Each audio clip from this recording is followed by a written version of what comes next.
November 11th, 1934. Staten Island, New York. A little girl, 10 years old, walks out of her house with an old man. He told her he was a friend of her mother. He said he'd take her to a party. But she never came back. Days pass. Then weeks. No answers. But one day, her family gets a letter. A long, strange letter. The words inside are worse than any nightmare. It tells them what really happened to their daughter, where she went, and what he did. It's not just a kidnapping. It's something darker, something you can't unsee. This is a true story.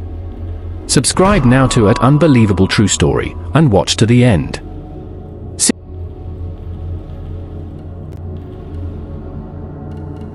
6:30 p.m. November 11th, 1934. 137 West 137th Street, Harlem, New York City, United States.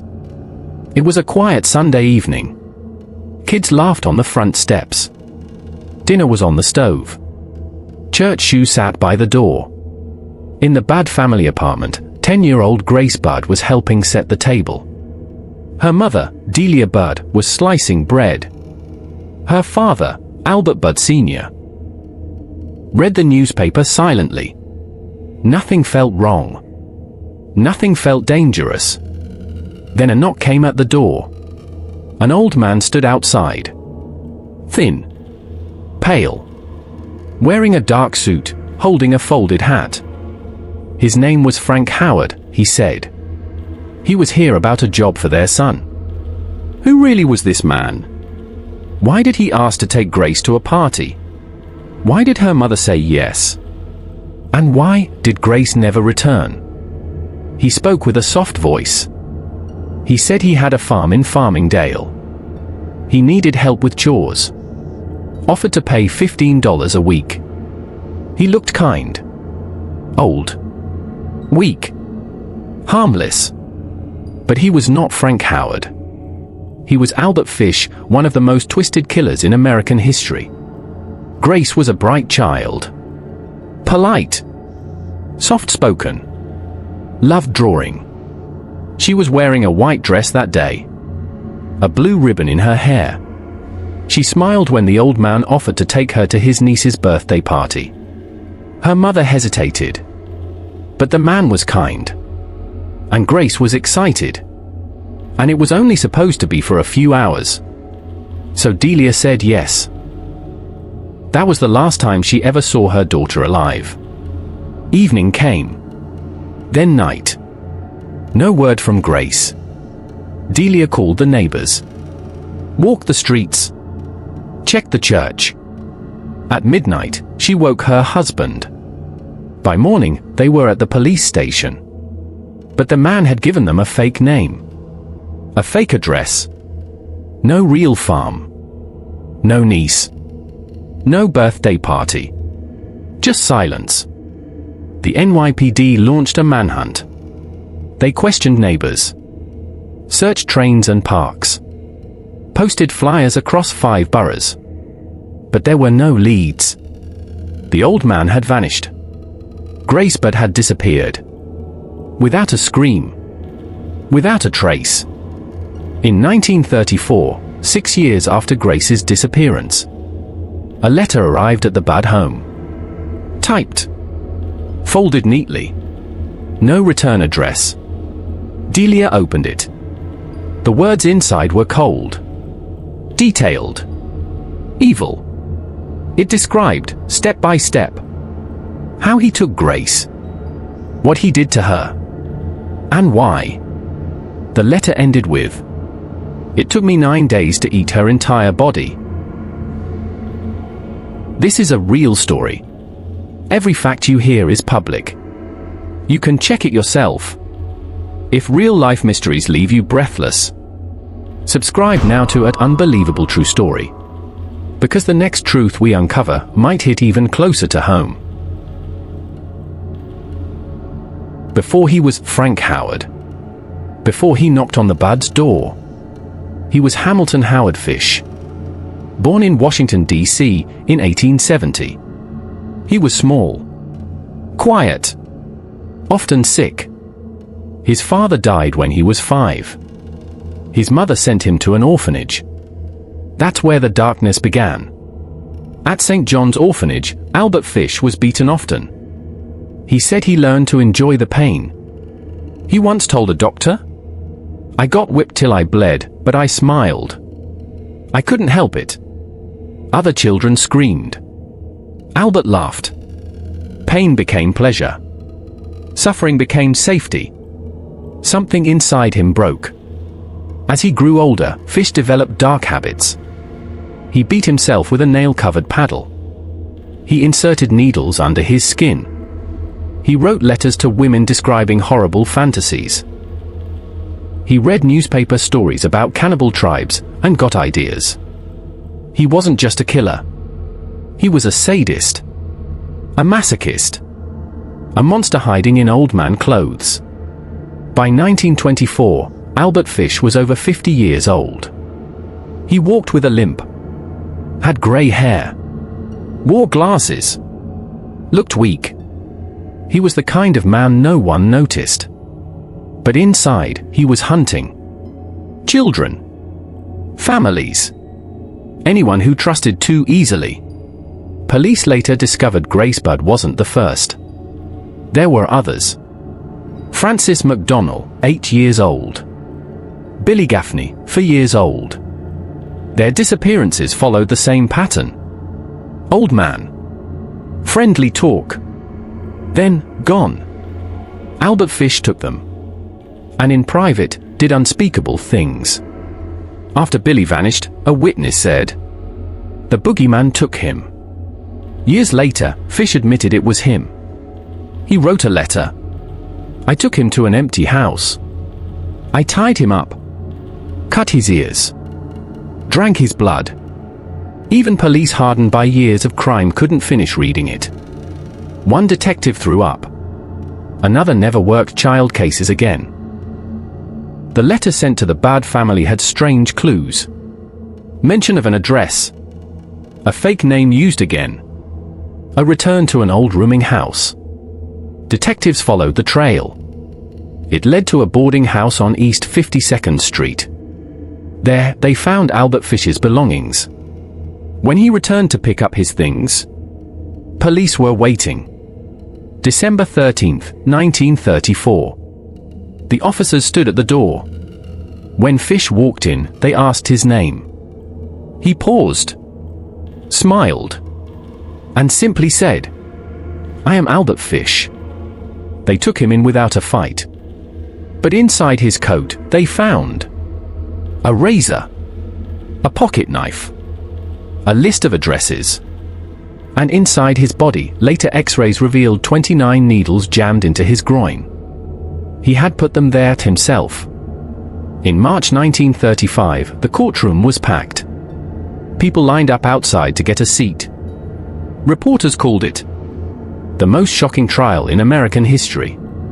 Fish showed no shame. He described every act in soft, calm tones. The jury wept. The judge was pale. Even the court stenographer paused to wipe tears. His defense argued he was insane. They said he heard voices, had religious hallucinations, thought harming kids was God's will. But the prosecutor said he knew what he was doing. He used fake names. He hid the body. He escaped for years. The jury debated for 10 days. Then they returned. "We find the defendant guilty and recommend the death penalty." Fish smiled. He said, "This will be the supreme thrill, the only one I haven't tried." The trial of Albert Fish began in March 1935 at the Westchester County Courthouse. Reporters said it felt like walking into a nightmare. Everyone in that room had read the letter. Everyone had seen what he had written. But now, they had to look at the man who wrote it. He sat quietly, hands folded, eyes soft behind wire-rimmed glasses. No one expected a monster to look like this. Doctors came forward. Psychiatrists. Experts in mental illness. One said, "He has severe psychosis. He believes God tells him to hurt children."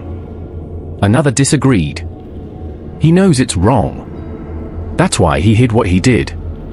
They showed x-rays of his pelvis. Needles stuck deep under the skin. Fish had inserted them, on purpose, for pleasure. Gasps filled the courtroom. The judge paused the session twice. Detectives read the full confession. Albert Fish had described how he lured Grace Budd, how he tied her up, what he did next. It was so disturbing, newspapers refused to print it. The courtroom fell silent.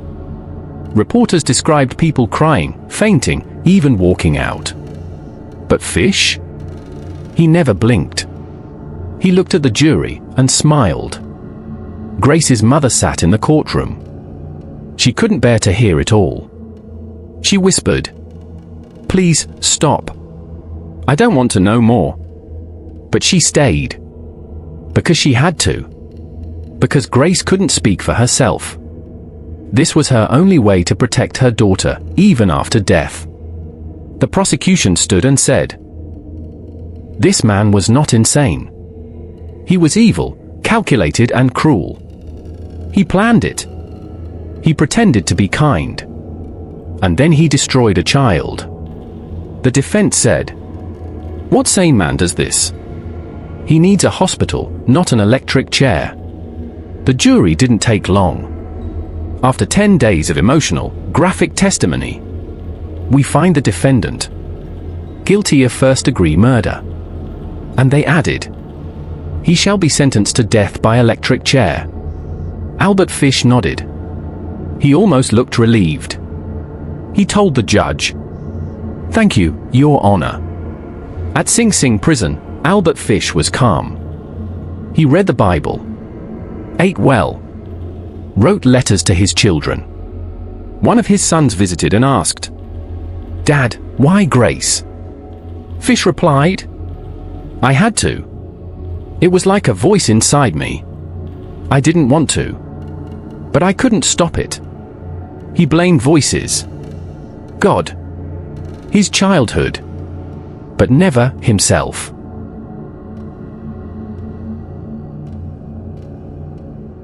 It was January 15th, 1936. Cold. Windy. The prison lights flickered. Fish was allowed a last meal. He asked for a T-bone steak, potatoes, lettuce, melons, coffee. He didn't touch most of it. Instead, he sat in silence. One guard later said, "He looked like he was already gone." January 16th, 1936. At 11:06 p.m., Albert Fish was led into the execution chamber. He wore a grey suit. His face was calm. He whispered something no one could hear. When asked for final words, he said, "I don't even know why I'm here." The switch was pulled. Electricity surged. Then again. And again. Something went wrong. His body smoked. The needles in his groin had short-circuited the chair. It took 2 jolts to kill him. The next morning, headlines read, "The boogeyman is dead. Grey man executed. America's worst monster gone." But parents still locked their doors. Children still clung tighter to their mothers. And Grace's mother? She didn't speak to reporters. She just stood by her daughter's photo and cried. He didn't just take lives. He took childhoods, sleep, trust, peace. He left behind empty chairs at dinner, locked bedrooms, shaking hands. And the question, how can evil look so normal? Psychologists still study him today. He helped shape what we know about sadistic killers, paraphilias, cannibalistic disorders, childhood trauma and its effect on the brain. But no textbook can explain why he did what he did. Because some minds don't break. They choose darkness. We ask it again and again. What if Delia Budd had said no? What if Grace had stayed inside? What if Albert Fish had chosen a different street? Or a different day? It's the question that haunts every parent. Because Albert Fish wasn't a shadow. He was a man. He knocked. He smiled. And he walked away with a child in broad daylight. Let's stop here for a moment. This is not fiction. Not a movie. Not made-up horror. Every detail you're hearing, every name, every quote, every act, is pulled from court records, police reports, and witness interviews. This happened to real people, in a real house, in a city full of people who didn't see the monster coming. Even with all the files, even with Fish's own words, some questions still hang in the air. He had picked Edward Budd, her older brother. Said he wanted to hire him for a job. Then suddenly, he saw Grace and changed his plan. He didn't explain why. Not clearly. Was it impulse? Was she part of a deeper fantasy? Or was he simply waiting for the right child? People ask this a lot. But remember, it was 1934. There was no internet, no background checks, no Amber Alerts. People believed in kindness. Believed in strangers. And Fish looked like someone's grandfather. Polite. Soft-spoken. Wearing a tie. Evil wore a quiet face. Police believe, yes. Fish traveled often. Changed names. Stayed in boarding houses, tenement rooms, empty apartments. He claimed he had hurt over 100 children. They never proved that number. But they found hidden letters, unreported names, odd connections in several cities. We may never know the full count. And that's the horror. Some stories ended before they were ever told. The building where Grace was taken was at 409 Wisteria Cottage, Westchester County. It stood empty for years. Neighbors avoided it. Children crossed the street. The owners couldn't sell it. Then in 1946, it burned down. No one knows who set the fire. Some say it was insurance fraud. Others say someone wanted to erase it from the world. Today, there's nothing left. Just grass and weeds. But if you visit that spot, they say, the wind feels colder. The air gets heavy. And the silence isn't normal. We ask these questions because they matter. Would you have trusted a stranger offering work to your son? Would you have let your daughter go to a birthday party with him? Would you have seen the signs? But the truth is, most people wouldn't have known. Fish didn't look evil. He didn't sound evil. But he was. That's the fear. 1. The voice of God? Fish said he followed voices. He claimed God told him to kill. Some psychiatrists believed him. Others said it was an act, a mask to avoid punishment. But still, people wonder. Did he truly believe he was doing something holy? 2. A pattern in cities? Years later, crime analysts studied old cases. Missing kids. Abandoned buildings. Dates that matched Fish's travels. The numbers didn't lie. Some called it the Trail of Ashes. But nothing was proven. 3. The needles theory. Was the pain he gave himself part of the pain he wanted to give others? Or did he hate himself and try to destroy others because of it? No one can fully explain his mind. Even experts walked away shaken. Every year, until her death, Delia Budd lit a single candle for Grace. No cake. No music. Just a photo. And a prayer. She once told a friend, I still set her place at the table sometimes, just to pretend she's home again. Before he died, Fish wrote letters to his children. They were strange, rambling, sometimes cruel. One said, "Your father is not a bad man, just a man who did bad things. God will understand me." Another letter read, "Tell the world I meant no harm. I only followed what I felt." Those words were never published during his life. They were found years later, in a box under his bed. January 17, 1936. Sing Sing prison was silent. No more reporters outside. No more visitors. Just cold steel bars, and the memory of what had just happened. Albert Fish's body lay covered on a gurney. No family came to claim him. No friends called the prison. He died the same way he lived, alone. But across the country, people breathed differently that morning. As if some ancient shadow had finally lifted. Grey man dead at Sing Sing. Cannibal killer executed. Monster dies without regret. But some headlines were quieter. Justice for Grace. A mother's wait ends. One article, buried in the back of a New York paper, simply said, "The world is better today."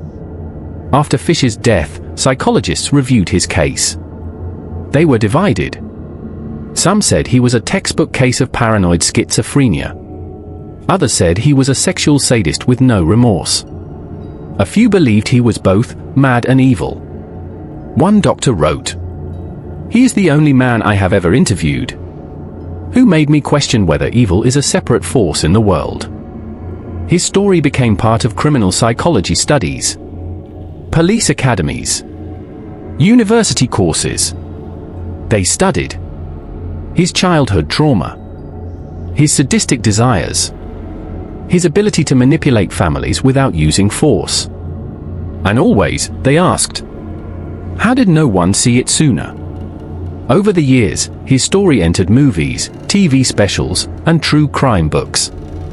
But they often got it wrong. They added fake scenes, gore for shock, and made him into a kind of horror movie villain. But the truth was far more terrifying. He didn't scream. He didn't chase. He whispered.